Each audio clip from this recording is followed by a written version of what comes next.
फेरेंगा सारजों थाबोनाय हिसाबै दा जोंनि गोबां केडारफोर सोरबाया हार्डकरनि सोरबाया मालयेशिया दा बिथांमोना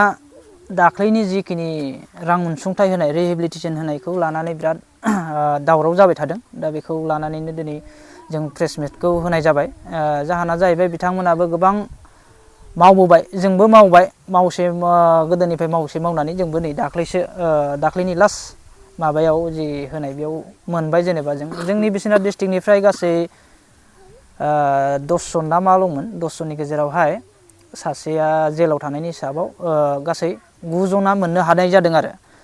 खिन्थु जोंनि बिश्वनाथ डिस्ट्रिक्ट हिसाबै 9 जनल' जोङो NDB आव खामानि मावग्रा गैयामोन बेवहाय गोबां ट्रेनार आरो ट्रेनिं लायै सोरबाया ओरैनो आखाइ आथिं नोरजिया जानानै दङ दासिमबो दं दिनै केस दङ सोरबाया माने बायदि बायदि माबायाव भुगिनानै दं आरो दा बिथांमोना लुगैदोंमोन जोंखौबो एसे नायोब्ला मोजां जागौमोन दा केसजों हानोना जोंबो केससो सालायनोना जों हाजिरासो मावनो नै बेफोरबायदि मोनसे माबा जानानै दं आरो फोरमान दं अरिजिनाल NDB हिसाबै फोरमान दं 35 निबो दं ओरै 27 नि दङ बेस हिसाबै ट्रेनिं मोननाय हिसाबै ओमफ्राय 37 नि दङ 38 नि दङ बिथांमोना दिनै गोबाङानो मोनाखै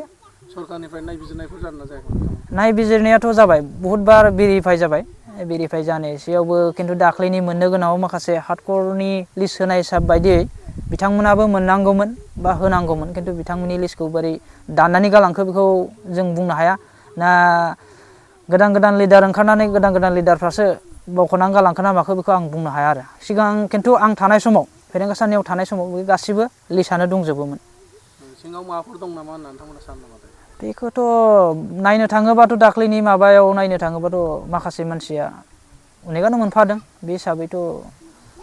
जों सिनायाबो माखासे मानसिफोरखौ खिन्थु मावदोंना मावाखै होमबाबो मोननांगौ मोननायखौ खिन्थु अरिजिनाल नामखौ गालांनायखौ आं दुखु मोनदों आरो जोंनि माबायावल' नङा चिरां क'क्राझारावबो साफा सानै थालांदों दा बिश्वनाथ हिसाबैथ' गोबाङानो थालांदों नेशनेल आर्मि हिसाबै थ' बिश्वनाथ डिस्ट्रिक्ट हिसाबै बिनिनो थागिबि हिसाबै आं बुंनो लुगैदों जोंनि जाखिनि एक्स NDB नि रिहेबिलिटेसन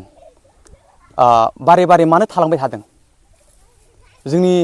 लिडारफ्राथ' जथेस्थ' गोरों गोरा बेखौ जोंनि लिडारफ्रा जोंनि जाखिनि NDB लिडारफ्रा बिबान मोनदों बेखौ मोजाङै मावना होनांगौ नाथाय मैखोम दुखु मोननाय जादों मानो होनबा दिनैसिम मोनथाम किस्ति जालांबाय स्टेप आरो दिनै लासिंसिं मानो होनबा दिनैथ' 2025 जालायबाय 2020निफ्राय एकर्डनिफ्राय 2025 जालायबाय दिनैहाय 5 इयार्स जालायबाय बेफोरखौथ' होनांगौ जाखिनि दिनै सेन्ट्रेल गभर्नमेन्टआ बेखौ पास खालामबायबा थ' आं बेखौनो खावलायनो लुगैयो दिनै जोंनि बिश्वनाथ जिल्ला हिसाबै जायफोरनिया थालांदों जोंनि नेशनेल आर्मि हिसाबै एक्स ग्रेसिया बेखौ सारमोना जाखिनि बिटिआरनि प्रमद बर' सार आरो